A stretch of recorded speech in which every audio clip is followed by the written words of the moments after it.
All right, well, hello and welcome to Small Town Big Business, a podcast about doing business in small towns across the Midwest. I'm your host, Allison Hassler with Southern Illinois Vacation Rentals. And I'm Russell Williams. I'm director of EThOs Small Business Incubator, co-working spaces here in Marion, Illinois. You are at the Citadel building in downtown Marion here on Tower Square Plaza. Thank you so much for joining us. And we also want to thank our sponsors for making the podcast possible. And that includes Fowler Heating and Cooling, the Watermark Auto Group Foundation, Black Diamond Harley Davidson and RV, Arcadia Wealth Group, Swinford Media, and also our producer at Union Street Arts. And you can join the Small Town Big Business community wherever you listen to podcasts, including Spotify, Google Podcast, Amazon Music, Podbean, TuneIn, Apple, and YouTube. And we're also on Facebook. Subscribing is free, and of course you will be able to get notifications of when we release new episodes every 2 weeks. If you'd like to know more about the Small Town Big Business podcast, or you may even want to be a guest on our show, or you'd like to find out more about EThOs, the Small Business Incubator and co-working spaces, you can contact me, Russell Williams, and that's at russell@watermarkethos.org, or find me on Facebook, EThOs at the Citadel on Tower Square Plaza. So, if you are new to the podcast, welcome. Today, we interview successful businesses and founders and owners to find out what makes them thrive in small towns. Today with us is Max Valerius of Midwest Mafia. Thank you and welcome. Thank you guys. Yeah, I'm very excited to be here. I'm excited to be on the podcast. I think you are definitely pushing some records for us today. You are our youngest I think so. entrepreneur that has been here. So congratulations to you. Thank you. Yeah, for sure. I think I am probably one of the youngest on here for sure. Yeah, tell us about yourself. Yeah, so my name's Max Valerius. Rhymes with hilarious. Yeah, that's a great last name. It is. Yeah, thank you. Mine doesn't rhyme with anything. So that's awesome. Thank you. So I'm a 17-year-old entrepreneur from Alvarado, Elkville. It's just kind of north of Carbondale. So it's a small town, obviously, but I am a 3-sport athlete, and then I got into the Jackson CEO program, where the program teaches you how to run a business, how to start a business, and eventually you start your own business. And mine obviously was Midwest Mafia. So we make outdoor apparel for younger hunters and outdoorsmen, people who like to fish, hunt, whatever it may be. We feel like there's misrepresentation by all the other hunting companies out there, so we kind of try and hit that target audience and represent them. That is so great. So how did you get into this? What made you decide to do this? Well, I always wore hats. I mean, that was a big thing. I love wearing hats. And I mean, obviously everybody wears a shirt, but I love wearing cool shirts with cool designs. And it was just kind of something I thought of over last summer. It was kind of in my head. I was like, it could be like a real cool business if I could start hats. Like I could obviously fund myself with more hats that I'd love to wear, and then I feel like other people would enjoy wearing them too. So I kind of got into designing, because I knew that was the biggest part of it, was getting that crisp design that everyone would actually look at and be like, wow, that's kind of cool. Like I'll look into that, like whenever someone's wearing that out and about. So that was kind of the one thing I had to hit on, and I just kind of got into it through that. And then the CEO program definitely boosted me and gave me the resources and the opportunity to start my business. Although, I mean, I could have done it on my own. I mean, it's just that extra step, but they definitely pushed me towards it, you know. So tell us about the CEO program, because our listeners may not be familiar with that. Yeah, so the CEO program, there's 56 programs throughout the Midwest.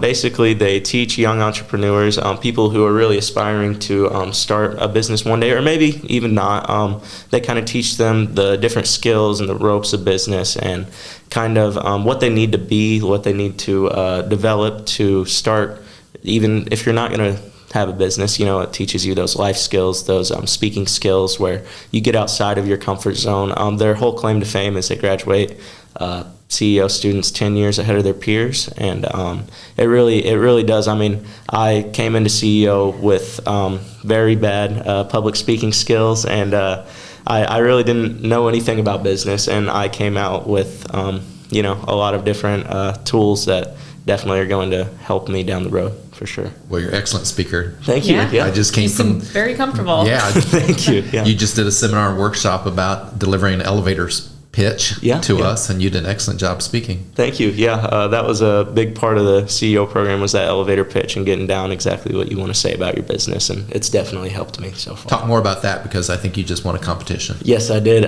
So my elevator pitch, it's a 30-second pitch. It's supposed to be what an elevator pitch is, a pitch on an elevator ride, where you can talk about your business, get someone interested in that short period of time where you'd be on an elevator. So our elevator pitches had to be 30 seconds, and we got that 30 seconds down. And my pitch, it took a while to, it's hard to get something you're so passionate down into 30 seconds. And I mean, it's tough, and it had to be 30 seconds on the dot. It was a pitch competition through the Midland Institute for Entrepreneurship, which runs all the CEO programs around the Midwest. Wow. So it was 268 other contestants. I didn't think anything of it. I put my pitch in, not too confidently. I really thought, I knew it was good, but I didn't think it was to the level it beat 260. Yeah, exactly. Yeah. I didn't think it was to that level, but it came out. I was announced as in the final 18, which would be judged on Thursday. So we joined the live, and they went through the 18 other pitches, and I was like, oh, some of these are good, some of these are, so-so. And I was like, I might have a real chance here. And then they got down to announcing the third place. It wasn't me. The second place, it wasn't me. And then the first place, I was just filled with joy. Nick gave me a call, my facilitator, Nick. And, it was huge. It was a huge moment for sure. And Allison's not heard your 30-second I was going to say, I'm waiting with bated breath here. It's good. You are going to share this with me and the rest of the listeners, right? For sure, yeah. Okay. I'm ready. Okay. All right. At Midwest Mafia, we are not your grandfather's favorite hunting brand. The problem is, many young hunters feel misrepresented by the various other hunting brands, and that's why we were born. We solve this problem through our appealing designs on comfortable apparel that actually fits you. What makes us unique is our versatile designs not only look good in the field, but also for a night out on the town as well. Visit our website within the next 24 hours to get 25% off your first order at MidwestMafiaCo.com. Buck the tradition, join the Mafia. Midwest Mafia. I officially know what I'm getting my teenage nephew for for Christmas. I am going there today, and I'm going to order some gear for him, because he's a hunter, he's a teenager. He reminds me a lot of you, and that is awesome. Isn't that awesome? Thank you. Yeah, for sure. Knocked my socks off. Yeah, and that's kind of what I try to do. I'm trying to kind of correlate to, obviously, the younger generation, but kind of like the parents, the grandparents that see that, and they're like, oh, I think my grandson, my nephew, my son, whatever it may be, would enjoy that product. I think they'd really fit in with it, and that's kind of what I'm trying to correlate to, for sure. Awesome. So what's the next stage? Do you go on to another competition, or? Not necessarily. I know there are other pitch competitions out there, and I think I could definitely do well in some of them. So I thought about it. I thought about possibly submitting different pitches to different competitions to see where it goes. But for now, it was a national competition, so it was pretty big event for sure. I think I'd definitely like to start reaching out and going into different competitions. Well, you can continue to do what you did with us this morning, is to teach people how to develop an elevator pitch, because most people don't have any instructions or guidance on how to do that. And you're excellent Thank you. doing yeah, that. For sure. I wouldn't call myself a professional, but I think I've definitely earned the title to at least be able to teach other people who don't really know about it how to do it. Without giving away too many secrets that a workshop might have, can you talk a little bit about those elements that you have to put together for a good elevator speech? Yeah, so there are 5 different elements. The first one is obviously you want to present your problem. So my problem was that we're misrepresented, the younger generation of hunters are. And that was kind of the problem that you want to present. I made mine clear as possible. The problem is, and then you want to present your solution, which I said we solve this through our appealing, designs on comfortable apparel. You want to present that solution very clearly where your audience can hear it, whoever you're trying to speak to.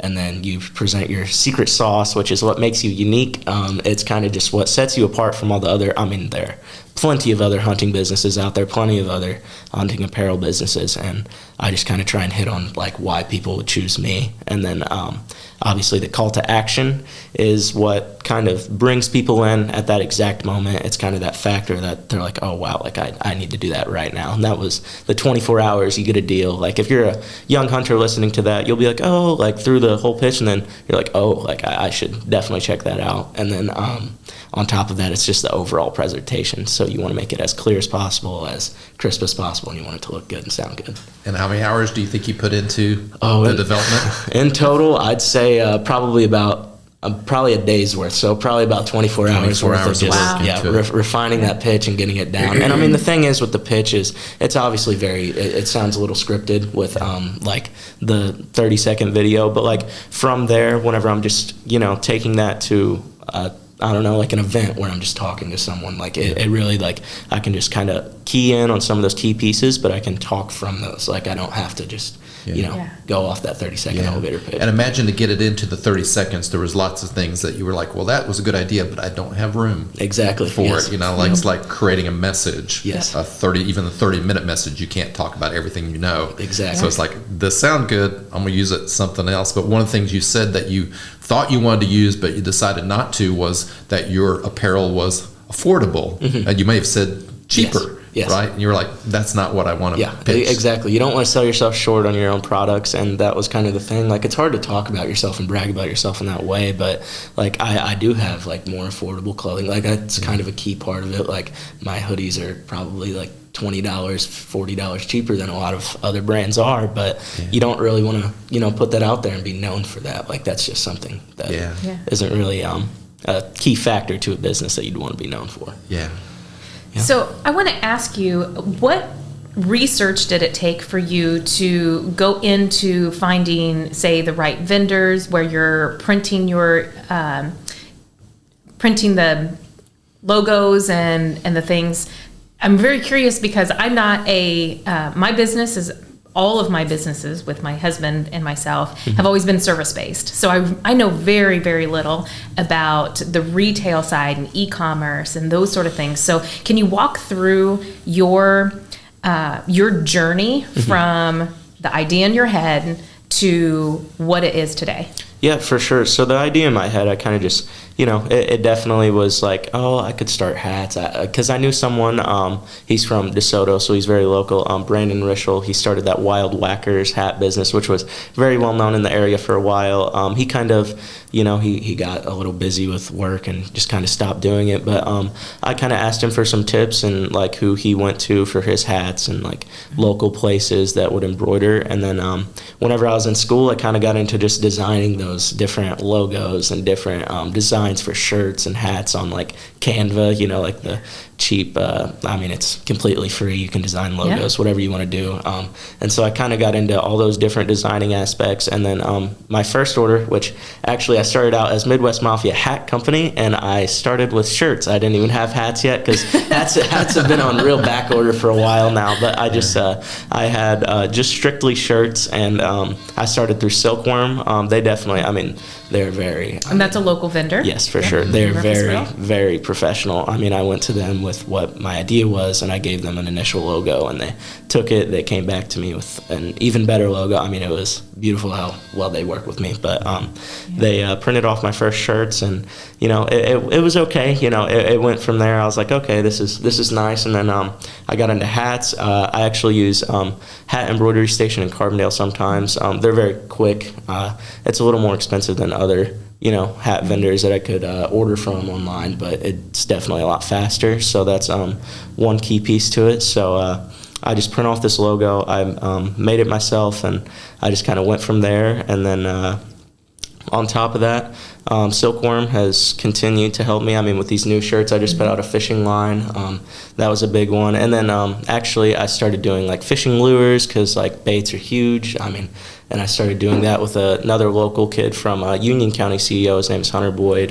We started doing lures and stuff because that was his initial CEO business. So, CEO has definitely connected me with all those different key pieces of business and who I can talk to, So how many designs do you have so far? Because I see that you're wearing 2 different designs. Yeah, for sure. So these are just the 2 right now. This is the fishing logo. So I plan to like kind of make it a seasonal thing. So I plan to develop like a specific logo for like waterfowl hunting or deer hunting, like stuff like that. Just kind of develop that specific seasonal logo that people would really like. And I mean, I kind of tried to tie in a little bit of waterfowl and deer hunting into the first logo with just the deer and the ducks in the background, so it would kind of be, it would fit to everybody's mold. Yeah. Sure. And you've made several thousand in sales already. Yeah. Do you have projections yet? Like for this year, do you have any idea how much you might? This year, I hope to do probably around $4,000 in sales this year. Last year, I did about 2,000. I've done 2,000 already this year, which I mean, we're only a few months in, so I think you're gonna do more than that. I hope so, but I think right now the plan is around 4,000 this year, and just to keep going from where I'm at, and continuing it, because I mean the support has been unreal. Like locally, it's crazy. Where all do you sell them? I've sold a lot to actually Do Coin. That's a big one. And then whenever that WSIL piece ran, a lot of people in Kentucky and Missouri, it was definitely, I've done a lot of my shipments have been to Kentucky and Missouri. That's been a big one. But That's cool. Really all over. I mean, and the thing is, like, I thought, like, Midwest, it's kind of, based strictly in the Midwest. It's a little limited. But at the same time, I've had orders from, like, South Carolina, from, like, just Texas, like just random states around that aren't part of the Midwest, but people just enjoy the logo, I think. So is this on your own website that you host, or are you on other, Amazon or any other e-commerce sites? At the moment, I started my own website using Wix. It was, super easy to make the website, and I've tried to develop that as professional as possible. I've taken ideas from other websites and how they use, different pieces, and I've gotten a lot of compliments on it. But I use my own website. It's just MidwestMafiaCo.com, and then I've thought about possibly getting into like Amazon, or maybe Etsy probably wouldn't be for me, but like something like that, to kind of get those products out there. Yeah. Okay, so being a junior in high school, where do you find all this time to do all this work? I don't know. I really don't. It's tough. And I mean, I play 3 sports, so it's every single season I'm doing something. So it's tough for sure. I'll get home at about 8 o'clock every night, and I'll go package up an order, and then my mom's been a huge help with delivering to like UPS, or USPS. Like I'll just package up the order, I'll hand her the box with the shipping label on it. She'll just take it to USPS, and I mean that's been a huge help. I mean, I hardly have time to even make that trip, to USPS whenever they're open. So. What sports do you play? I played baseball, basketball, and football. Wow. Yeah, over at Alvarado, we're a small school, so play everything.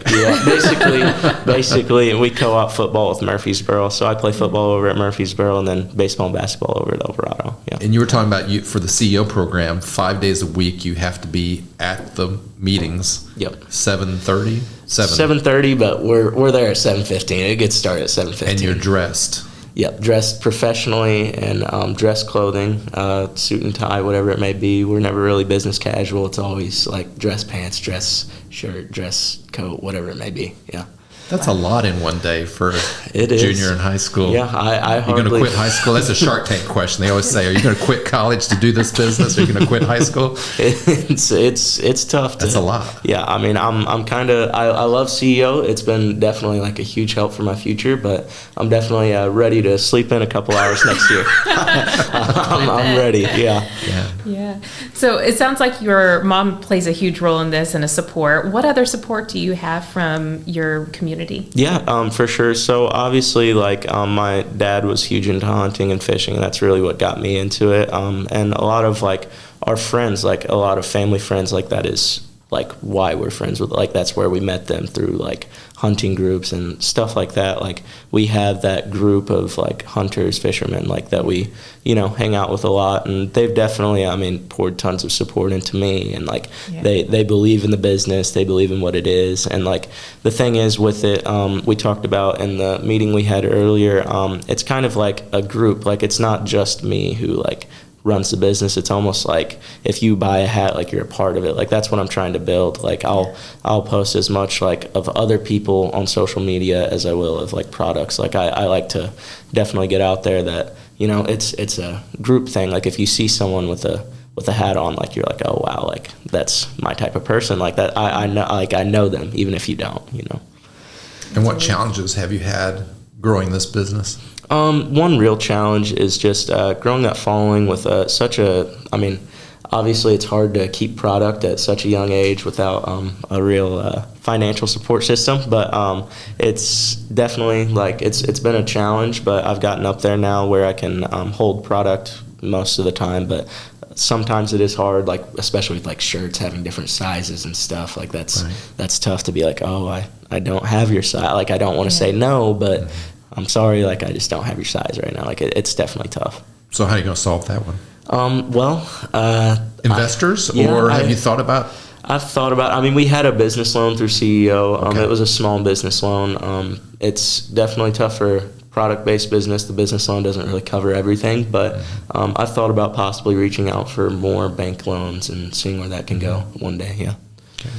Yeah. Where do you see the business going? So do you have plans for expansion, more logos, different apparel? Yeah, I plan to keep it growing. Obviously, with the name, it's not limited to one product. Like I can really do whatever I want with it. So like I've always thought like you obviously know like tours, or not tours, but guides, like a hunting guide or a fishing guide. Like I've always thought like possibly that could be a business it could run into eventually one day, because I mean there's big money in hunting guides and fishing guides, and people really enjoy it, and it would be something I'd really enjoy. I mean, if I could make a living off of doing something I love, like that's really the end goal, to just keep it going through high school, through college, and seeing where it goes. Mm-hmm. Yeah. Very cool.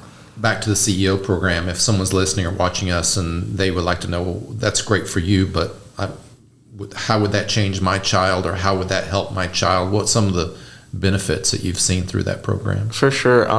Actually, it's a weird story, but Mike, who was in here earlier, he was in that meeting. He hasn't really seen me in a few years. He's my mom's cousin's husband. Okay. But I used to see him during Christmases and everything, and he came up to me afterwards and he was like, you used to be like that quiet, shy kid. He was like, that's not you anymore. He was like, you've completely changed. He was like, I really didn't know what to expect. And that's really what CEOs kind of brought out in me. Like I used to be like that quiet kid who would, sit in a meeting just kind of, like hunched over in the corner, just not really talking to anybody. But it's definitely like it's brought that other side out in me. Like we had a trivia show, or a trivia night, where I was the MC. I was picked as the MC, and I didn't really think anything of it. I was like, oh, there's probably going to be, 30, 40 people. I was like, that's fine. And we ended up showing up. There was about 200 people, and I was like, wow, like I have to keep these people entertained for 2 hours. And I mean, there was like the music trivia, I was singing the songs. Like it kind of brought that different side out in me. And like right afterwards, like I got immediate like compliments, and like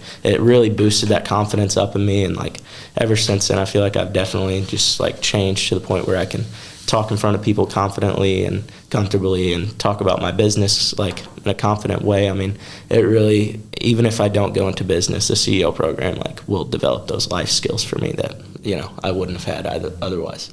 That's awesome. Yeah, thank you. Do you have other aspirations when you graduate high school?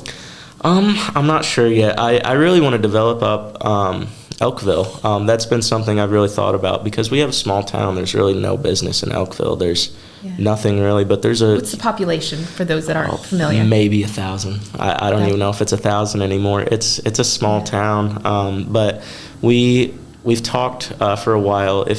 Obviously you guys have probably heard of Revitalize. What would the area code of Murfreesboro be? 618? 618. The area, the zip code. The zip code. Yeah. I'm not sure what the zip code is. I forget what it is, but it's a Revitalize Murfreesboro, where they're trying to develop the main street of Murfreesboro and bring back businesses, where there's a huge support system where businesses will go and see that support system and be like, wow, like I'd love to move in here. And that's kind of what we've thought about doing in Elkville. Like we want to develop up the sidewalks are terrible. There's no like vegetation like along the side of the roads. There's litter everywhere. Like it's not a lively town. Like you wouldn't, like if I was a business, I wouldn't want to move into Elkville. And that's kind of something I want to start in Elkville, is kind of developing that, like developing up the town to the point where businesses can look at that and be like, oh, that could be like a cute little town to put a little, cafe, like something like that. Like that's definitely what we've, a couple of the students in the CEO program have talked about doing. That's cool. Wow. Yeah. So you love your community? For sure. I mean, it's tough to love, but I love them. Yeah. That's really encouraging to hear. Yeah, it's a strong community for sure. That's I can awesome. already see that you're a servant leader, and you have my vote for mayor of Elkville. I'm maybe just 18 years old. I don't know if you just have to. I don't know. We'll look into that for you. Yeah. For sure. Yeah, thanks you. Max, anything else you want to say? No, I thank you guys for giving me the opportunity to come on here and talk with you guys. I listen to the podcast all the time, and it's really cool. It's a cool opportunity for sure. Thank you guys. Well, how do people find the Midwest Mafia? Yeah, you can look me up on Instagram or Facebook. It's just Midwest Mafia. And then I'm also on TikTok now. I've had a couple TikToks going viral the past couple days, so it's been quite a process. I hope to start doing like YouTube videos and everything too, hunting videos, fishing videos. But you can find me on Instagram, Facebook, or my website, MidwestMafiaCo.com. MidwestMafiaCo.com. Yep, exactly. Okay. Excellent. Yeah. Thank you, guys. Max Valerius? Yep, Max Valerius. Thank you. CEO of Midwest Mafia? Yep. Thank you so much for joining us. Thank you. Thank This you, has guys. been a delight. Thank you. Yeah, it was awesome. Thank you. I want to thank everyone for listening and watching our Small Town Big Business podcast. Again, thank our sponsors, Fowler Heating and Cooling, Arcadia Wealth Group, the Swinford Media Group, the Black Diamond Harley Davidson and RV, Watermark Auto Group Foundation, and our producer at Union Street Arts, especially Luke O'Neill. So you could look for the Small Town Big Business community wherever you listen to podcasts. We would love for you to give us a review and subscribe. Remember, subscribing is free, and you'll receive notifications of when we release new episodes every 2 weeks. Thank you for joining us. I'm Russell Williams. And I'm Allison Hassler.